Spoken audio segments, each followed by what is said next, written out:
ফজরের নামাজের পরে আপনার ঘরে একটি সূরা পড়ুন, সকল অভাব এবং বিপদ থেকে আল্লাহ আপনাকে হেফাজত করবেন।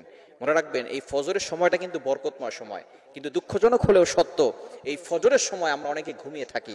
বিশেষ করে আমাদের বাংলাদেশে প্রত্যেকটা জায়গায় অফিস আদালত, এরপরে ব্যবসায়িক যে প্রতিষ্ঠানগুলো আছে, এগুলো খুলতে খুলতে প্রায় 10টা বেজে যায়, 9টা 10টা হয়ে যায়, যার কারণে ম্যাক্সিমাম পিপল তারা সব সময় লেট করে ঘুমায় আর ফজরের নামাজ তারা পড়ে না। অথচ ফজরের নামাজ কিন্তু খুবই গুরুত্বপূর্ণ নামাজ।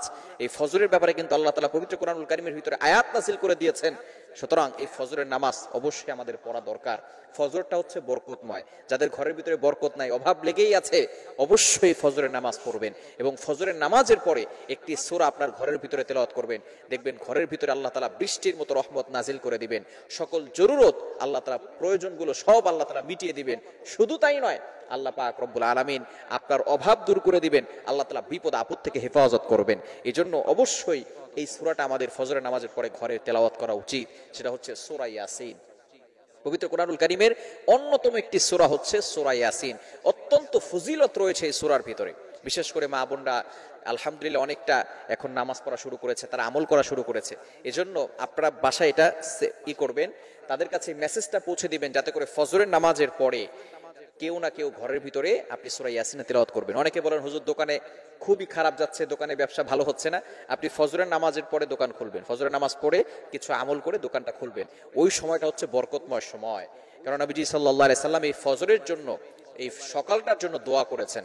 বুখারী শরীফের হাদিস, নবী সাল্লাল্লাহু আলাইহি ওয়াসাল্লাম জানিয়ে দিয়েছেন, এই দোয়াটা আল্লাহ তাআলার কাছে করেছেন, আল্লাহুম্মা বারিক লি উম্মতি ফি বুকুরিহা, আয় আল্লাহ আমার উম্মতের সকালটা বরকতময় করে দাও। আল্লাহ তাআলা নবীজি সাল্লাল্লাহু আলাইহি ওয়াসাল্লামের এই দোয়াটা কবুল করেছেন। সুতরাং সকালবেলা যারা ফজরের নামাজ পড়ে, সকালবেলার আবহাওয়া যাদের গায়ে লাগে, এটাও কিন্তু অনেক গুরুত্বপূর্ণ বিষয়। বর্তমানে চিকিৎসা বিজ্ঞানও বলবে এই সময়টা হচ্ছে একেবারে ওয়েদারটা এতটা সুন্দর থাকে, এই সময়ের বাতাস যদি আপনার গায়ে লাগে, রোগ প্রতিরোধ ক্ষমতা বাড়বে। সুতরাং এই সময় আপনি অবশ্যই ফজরের নামাজ পড়বেন এবং ঘরের ভিতরে সূরা ইয়াসিনের তেলাওয়াত করবেন।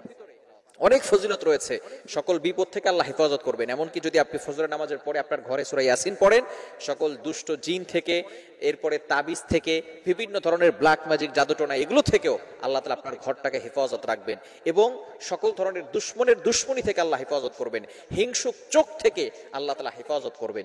এজন্য অবশ্যই ফজরের নামাজ আমরা পড়ব এবং আমাদের ভিতরে যদি অভাব দূর করতে চাই, বরকত আনতে চাই, আল্লাহর রহমত পেতে চাই, তাহলে ফজরের নামাজের পরে সূরা ইয়াসিনের তেলাওয়াত করব। কত চমৎকার এই সূরাটি যখন আপনি যদি পড়তে না পারেন, তাহলে রেকর্ডিং চালু করে রাখবেন। এখন আলহামদুলিল্লাহ অ্যান্ড্রয়েড ফোন আছে, রেকর্ডিং চালু করে রেখে এই সূরাটি শুনবেন। আল্লাহ তাআলা আমাদের প্রত্যেকের ঘরে সকল বিপদ আপদ থেকে দূরে সরিয়ে আমাদেরকে সঠিকভাবে থাকার এবং আল্লাহর রহমত নিয়ে থাকার তৌফিক দান করেন।